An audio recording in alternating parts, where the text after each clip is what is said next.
Hey, how are you, my dear? I'm David Vance, I'm non-binary, and we are here at Baby Cakes because it was a key pivotal place for me coming into my identity.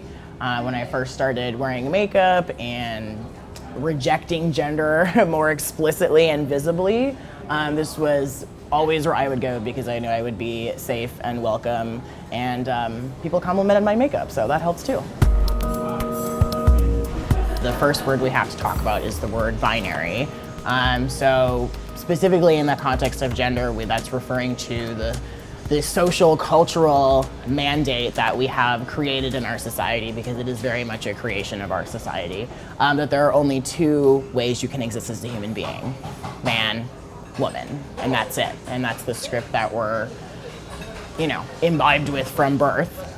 So being non-binary is basically not identifying with man or woman.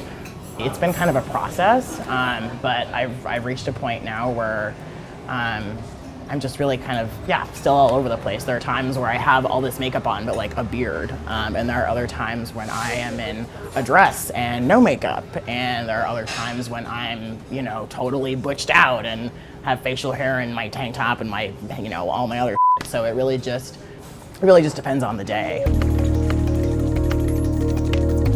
I grew up in a very, hyper-conservative, rural, very closed-off, sheltered part of Wisconsin. For my family, they were incredibly uncomfortable with the makeup for a long time. And I would post pictures and my mom would literally text me and tell me to take them down. And I remember when I first came out, literally the one thing one of my family members told me was, just don't wear makeup and do your nails. Just still act like a man. So it took them a while. So I am the PrEP coordinator here at the center. PrEP is a once-a-day pill that prevents HIV infection. Specifically, the work that we're trying to do right now is center the trans community in our HIV testing and PrEP outreach and education. So that's been really cool for me just because I've sort of, again, I consider myself under the trans umbrella for sure. So I've sort of gotten to grow into myself a little bit, but also it really helps me connect with my clients. Hi, my dear, this is David, the PrEP coordinator over at the center. Just giving you a quick call to check in. The conversations that I can have with another non-binary person or with a trans person are just on a different level in so many ways, because there's such a high level of empathy and understanding and trust.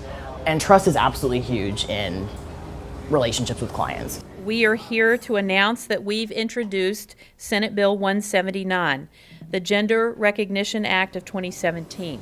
So if the Gender Recognition Act were to pass, that would be a level of legitimacy and recognition on an institutional level, first and foremost. And I know that kind of sounds like abstract and weird, but I think for me personally, yes, absolutely. Like, I would love to be able to have NB or non-binary on my driver's license, on my birth certificate possibly.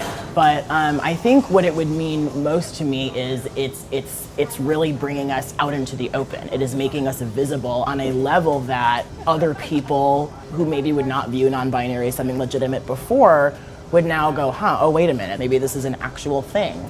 So I think that's really what the biggest gain would be. It would be a really hugely powerful institutional level statement of non-binary people exist and are real, and not everybody fits into one of two boxes.